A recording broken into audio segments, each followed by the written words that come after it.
nibenza ithithithe ngathi bezwa ngani kuyo yonke into.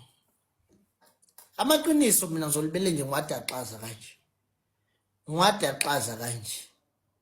Ngwadaxaza kanje. Ngizolibele ngwadaxaza kanje amaqiniso. Amaqiniso ona khululekani ngizolibele ngwaletha.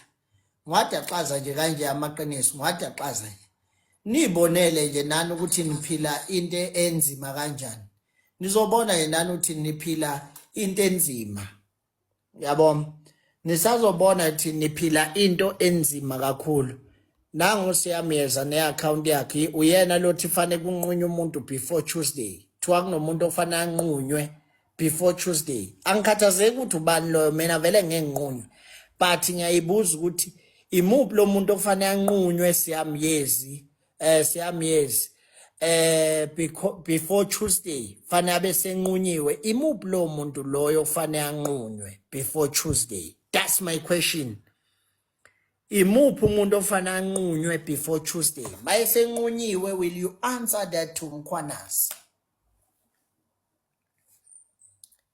Ndemnandi ukuthi yabona ke mfana ukwazi ukuthi uhlatshwa usafe kakhulu mase kuthiwa kunqunywa umuntu kwaShow Public. Sengisafe kakhulu.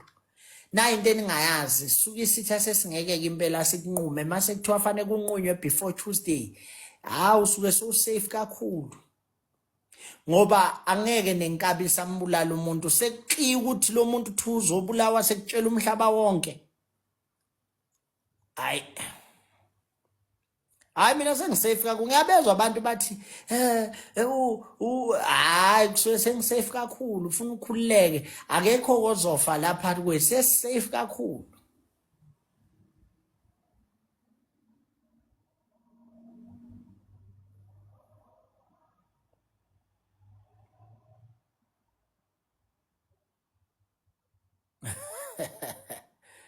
Hayi kulungileke mbulaleni lo muntu thina sesisobheka ukuthi rest in peace babhalwe ngakuphi.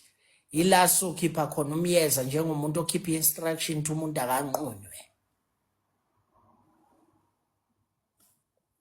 Sibonga ithuba.